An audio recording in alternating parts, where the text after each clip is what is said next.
ان کو دین کی اچھی سمجھ ہے، اور اس لیے نبی صلی اللہ علیہ وسلم نے ان کو بھیجا، اور یہ اپنے گھر سے نکل گئے، اپنے گھر والوں کو، اپنے فیملی کو، اپنے کاروبار کو، ہر چیز کو چھوڑ کر یہ اپنے گھر سے نکلے دین کے پیغام کو پہنچانے کے لیے۔ اور سوچئے آج کا زمانہ نہیں ہے کہ ہم کسی کو کال کر لے، پوچھ لے کہ آپ کہاں تک پہنچے ہیں اور حالت کیا ہے وہاں پر۔ اس زمانے میں ایک مرتبہ اگر انسان گھر سے نکل گیا تو پھر جب وہ لوٹ کر آئے گا، چاہے اس میں مہینوں لگ جائے یا سالوں لگ جائے، تبھی گھر والوں کو ایک تسلی ملتی تھی کہ اب ہمارا جو شخص ہے، ہمارا جو بندہ ہے وہ گھر پر آ چکا ہے۔ ان کی ماں، ان کے والد، ان کی بیوی، ان کے بھائی بہن، ان کے بچے سب ان کے انتظار میں رہتے تھے۔ کسی کو پتا نہیں کہ اب گھر سے نکلے تو ان کے ساتھ کیا ہو رہا ہے اور کیا ہو سکتا ہے، اس کا اندازہ ہی بالکل نہیں لگا سکتے تھے۔ اب جب یہ دونوں قبیلے والوں نے کیا کیا، دھوکہ کیا، انہوں نے نبی صلی اللہ علیہ وسلم کے پاس اس طریقے سے بات کی کہ ہم دین سیکھنے والے ہیں، ہمارے ساتھ آپ لوگوں کو بھیجیے۔ اور جب نبی صلی اللہ علیہ وسلم نے پوچھا کہ ان کی ذمہ داری کا کیا، انہوں نے بتایا کہ مجھے ڈر ہے کہ اس قبیلے کے جو لوگ ہیں ان کو نقصان پہنچائیں گے۔ تو اس شخص نے کہا کہ میری ذمہ داری ہے، اور وہ اپنے قبیلے کا سردار تھا، اور اس وقت کا قانون ایسا تھا کہ قبیلے کا سردار اگر کچھ کہہ رہا ہے تو اس بات کو، اس کی عزت کی جاتی تھی، اس پر بھروسہ کیا جاتا تھا۔ جیسے کہ آج اگر کوئی کنٹری کا پریسیڈنٹ اگر کسی کو کہے، کسی شخص کی ذمہ داری لے، تو پھر اس پر لوگ یقین کرتے ہیں نا کہ ارے اتنے بڑے انسان نے اس کی ذمہ داری لی ہے تو اس میں کوئی شک نہیں ہے۔ تو اسی طریقے کی بات تھی، اور نبی صلی اللہ علیہ وسلم نے اسی بھروسے پر اتنے صحابہ کو بھیجا۔ اور کیا ہوا، بیچ راستے لے جا کر دونوں ہی مرتبہ یہ ہوا کہ لوگوں نے ان پر حملہ کر دیا، 100 تیر برسائے گئے ان پر، اور سارے کے سارے صحابہ شہید ہو گئے سوائے چند کے۔ اور ان چند صحابہ میں ایک تھے خبیب بن عدی رضی اللہ عنہ۔ خبیب بن عدی رضی اللہ عنہ یہ ہمارے سامنے ایک بہترین مثال پیش کرتے ہیں استقامت کی اور سچی محبت کی۔ ہم کہتے ہیں کہ ہم نبی صلی اللہ علیہ وسلم سے محبت کرتے ہیں، اور اس محبت کے دعوے میں کیا کرتے ہیں لوگ، قوالیاں گاتے ہیں، کہیں جھنڈے لگاتے ہیں، کہیں لاؤڈ میوزک بجاتے ہیں، لیکن اصل محبت یہ ہے۔ خبیب رضی اللہ عنہ جو تھے، انہوں نے الحارث جو تھا مشرکین مکہ کا ایک سردار، اس کو قتل کیا تھا بدر میں۔ تو اس کے گھر والوں نے کیا کیا، ان قبیلے والوں نے جنہوں نے دھوکہ دیا اور ان کو قید کر لیا، ان سے خرید لیا اور ان کو مکہ لے گئے، اور وہاں پر ان کو بہت ٹارچر کیا گیا، بہت زیادہ ان کو پریشانی دی گئی، تکلیفیں، ٹارچر ان کو، یعنی یہ بھی آتا ہے کہ ان کے انگلیاں تک کاٹ دی گئی، ان کو تڑپایا گیا، لیکن وہ بالکل اسلام سے، دین سے وہ بالکل نہیں ہٹے۔ اور مشرکین مکہ پریشان ہو گئے کہ اس شخص کو ہم کیا کیا تکلیفیں دے رہے ہیں، لیکن یہ تو ایمان سے ہٹنے ہی راضی نہیں ہے۔ پریشان ہو کر ابو سفیان نے یہ پوچھا کہ خبیب، کیا تم یہ نہیں چاہتے کہ تم اس وقت اپنے گھر میں ہوتے، اپنی فیملی کے ساتھ، اور تمہاری جگہ یہاں پر محمد صلی اللہ علیہ وسلم وہ ہوتے؟ اور ان کا جواب آپ سنیے۔ انہوں نے کہا میں تو یہ تک نہیں برداشت کر سکتا، میں یہ بھی نہیں سوچ سکتا کہ میں اپنے گھر میں رہوں، اپنے پریوار میں رہوں، خوش رہوں، اور نبی صلی اللہ علیہ وسلم کو ایک کانٹا تک چبھے، میں یہ بھی نہیں برداشت کر سکتا، تو وہ میری جگہ ہو، یہ تو مطلب یہ سوچ بھی نہیں سکتے۔ اس طریقے کی بات انہوں نے کہی، اور پھر انہوں نے کہا کہ مجھے 2 رکعت نماز پڑھنی ہے، اور پھر نماز کے بعد ان کو شہید کر دیا گیا۔ شہادت سے پہلے انہوں نے کہا کہ میں اور نماز پڑھتا، لمبی نماز پڑھتا، لیکن تمہیں لگتا کہ میں موت کے ڈر سے نماز لمبی کر رہا ہوں، ورنہ مجھے اس وقت بھی، ایسی کنڈیشن میں بھی ان کو لمبی نماز پڑھنے میں ان کو سکون مل رہا تھا. ان کو یہ فکر نہیں تھی کہ اب میرے گھر پر کیا ہونے والا ہے، اب مجھے کیا کیا تکلیفیں اور زیادہ سامنا اس کا کرنا پڑے گا. ان کو سکون کس میں مل رہا تھا؟ نماز میں. اور یہ کیسے ہوا سسٹرز؟ کیونکہ ان کے دل میں قرآن کی وہ جگہ تھی جس سے ان کے دل کو نور اور سکون ملتا تھا. چاہے کوئی بھی پریشانی آئے، کوئی بھی تکلیف آئے، ان کو سکون کس سے ملتا تھا؟ قرآن سے. اور انہوں نے اللہ سے کہا اللہ ان کو گن لے، ایک ایک کو گن لے اور کسی کو مت چھوڑنا. اللہ سے دعا کی اور اس کے بعد ان کو شہید کر دیا گیا. تو یہ ہے سچی محبت کی مثال خبیب رضی اللہ عنہ، جو حافظ قرآن تھے. اس وقت جتنا قرآن نازل ہوا وہ سب انہوں نے یاد کیا، پڑھا کرتے تھے قرآن، عمل کرتے تھے، سمجھاتے تھے، اور اتنی ہمت بھی تھی ان کے اندر کہ دشمنوں کا بھی سامنا کیا انہوں نے. تو یہ ہمارے لیے مثال ہے سسٹرز. اب ہم اپنے آپ کو دیکھیں، ہماری زندگی کس طریقے کی ہم جی رہے ہیں. کیا ہمیں سکون ملتا ہے نماز سے؟ ہمارا تو یہ حال ہے کہ اگر ہم پریشان ہوتے تو نماز اور ڈیلے کر دیتے ہیں. کیوں ڈیلے کرتے ہیں؟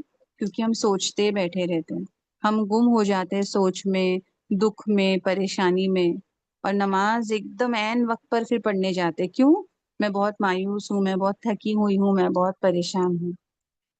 خبیب رضی اللہ عنہ کو ہم جب دیکھتے ہیں، ان کا یہ انسیڈنٹ پڑھتے ہیں، تو ان کو فزیکل اور ایموشنل کتنا ان پر سٹریس تھا اس وقت، لیکن اس کے باوجود ان کو سکون مل رہا تھا نماز سے. یہ ہمارے لیے سب کے لیے ایک مثال ہے. سب سے پہلے میں اپنے آپ کے لیے اور آپ سب کے لیے یہ ایک ریمائنڈر ہے کہ ہم نماز کو اس کی اہمیت دیں اور اس کے وقت پر پڑھنے کی کوشش کریں، ہم خشوع کے ساتھ پڑھنے کی کوشش کریں. ہم اللہ سبحانہ و تعالی فرماتے ہیں قرآن میں، سورہ فرقان آیت نمبر 52، سورہ فرقان سورہ نمبر 25 اور آیت نمبر 52. ایک دم ایزی ہے اس کو یاد رکھنا، لیکن اس میں اتنی امپورٹنٹ بات اللہ سبحانہ و تعالی ہم سے کہتے ہیں. سب سے اللہ فرماتے ہیں اعوذ باللہ من الشیطان الرجیم فلا تطع الکافرین وجاہدہم بہ جہادا کبیرا. چنانچہ آپ کافروں کی اطاعت نہ کریں اور ان سے بذریعہ قرآن بڑے زور کا جہاد کریں. اللہ سبحانہ تعالیٰ ایک دم چھوٹی سی آیت ہے، یہ کوئی بڑی آیت نہیں ہے، لیکن یہاں پر اللہ کہہ رہے کہ قرآن سے بڑا جہاد کرے، جہادن کبیر. اور کس چیز سے؟ قرآن کے ذریعے.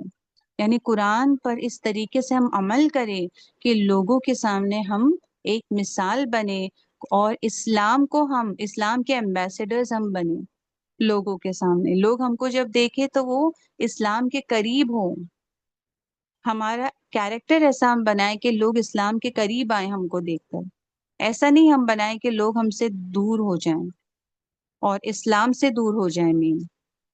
جب مکہ والوں نے اس وقت خبیب رضی اللہ عنہ کو دیکھا تو سب کے سب چونک گئے کہ یہ کیسا کردار ہے، یہ کیسا ایمان ہے کہ اس کو کوئی ڈر نہیں ہے، اتنا یہ پریشان ہے، اتنی اس کو ہم نے تکلیفیں دے دی، اس کے باوجود ڈر نہیں دکھائی دیتا ہے.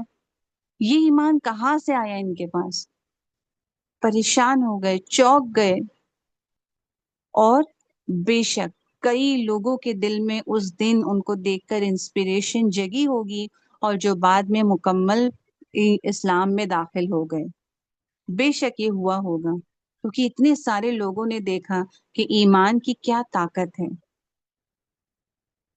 تو ہمارے لیے بھی یہ مثال ہے، اور ہمارے لیے یہ پیغام ہے قرآن کا کہ ہم کو اللہ فرما رہے ہیں کہ قرآن کے ساتھ بڑا جہاد کریں. یعنی قرآن کو پہلے ہم ایمان اس پر لائیں، اس پر عمل کرنے والے بنے، اور لوگوں تک بھی اس کو پہنچائیں.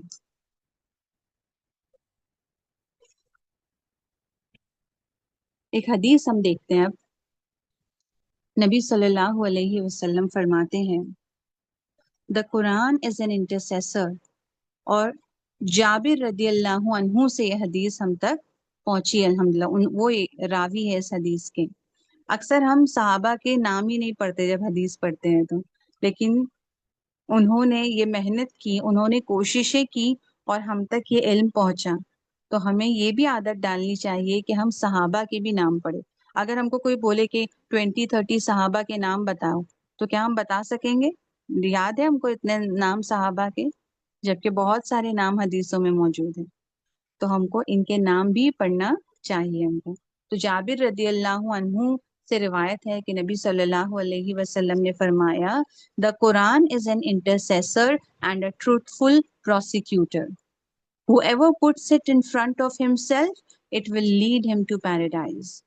Whoever throws it behind his back, it will drive him into the hellfire."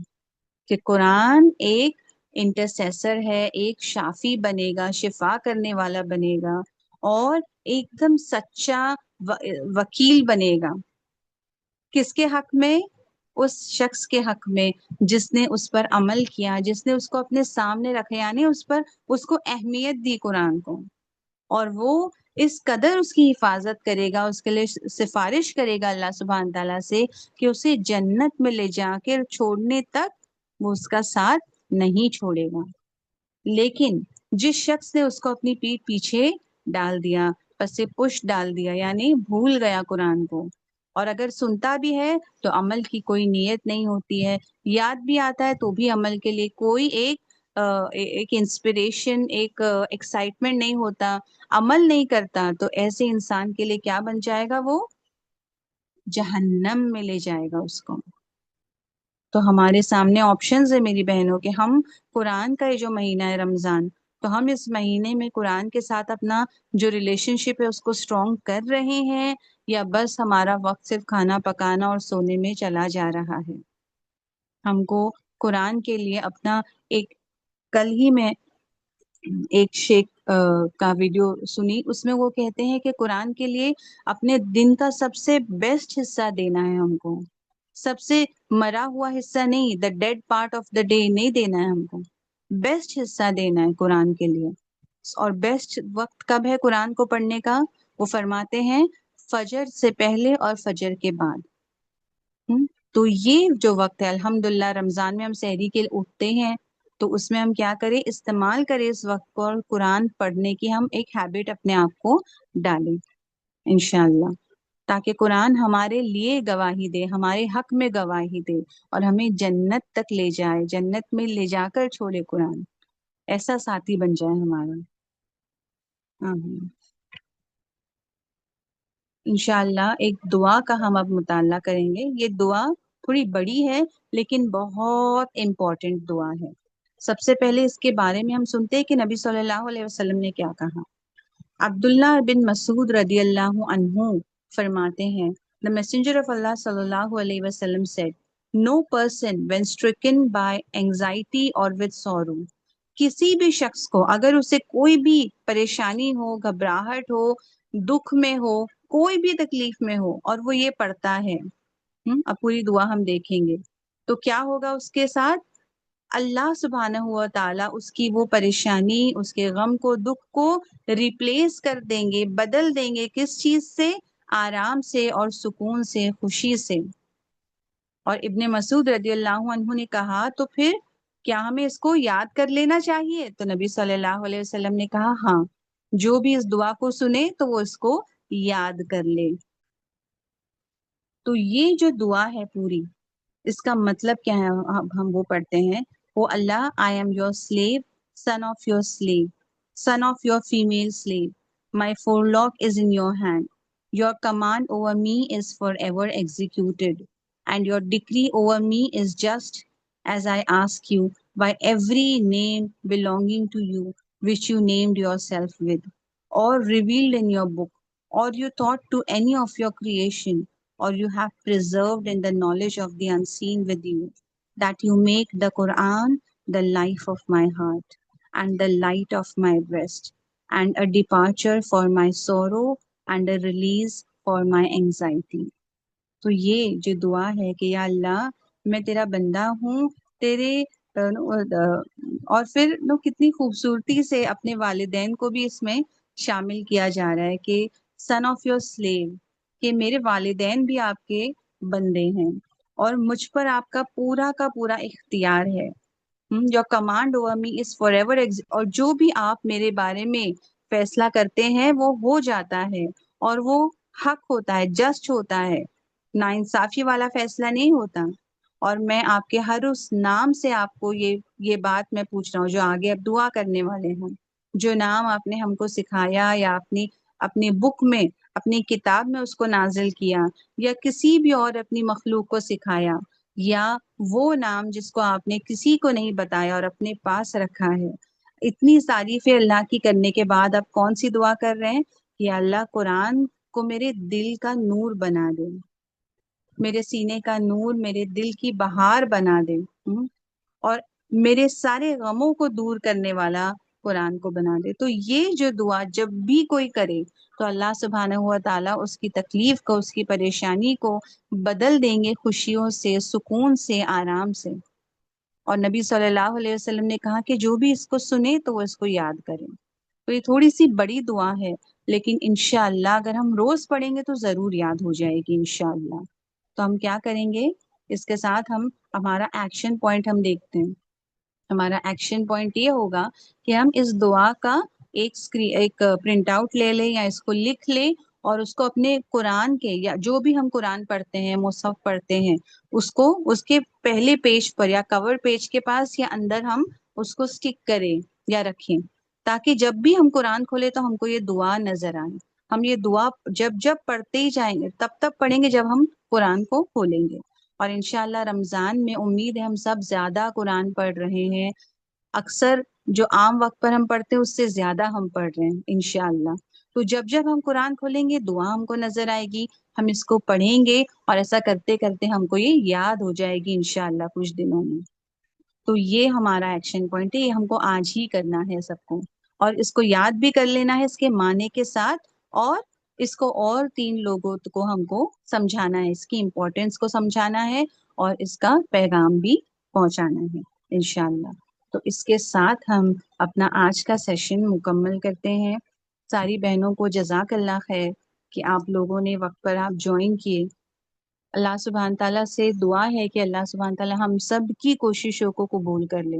ہمارے دلوں میں جو بھی کمزوری ہے، جو بھی ہماری نیتوں میں اگر کمی ہے یا کوتاہی ہے ہمارے عمل میں، اللہ سبحانہ تعالیٰ اس کو معاف فرمائے اور ہمیں بہترین عمل کے ہمارے حساب سے اللہ ہمیں بہترین جزا دے. ہمارے سارے کوششوں کو، کاموں کو اللہ اس قبول فرمائے. آمین یا رب العالمین. اس رمضان میں اللہ سبحانہ تعالیٰ ہم سب کی مغفرت کر دے، ہماری فیملیز کی مغفرت کر دے اللہ سبحانہ ہوا تعالیٰ. آمین یا رب العالمین. اور امت کے لیے ہم کو سب کو خاص دعا کرنی ہی ہے ہر وقت. ہم کو زیادہ سے زیادہ جب ہم ہاتھ اٹھاتے کوشش کریں ہم امت کے لیے بھی دعا کریں.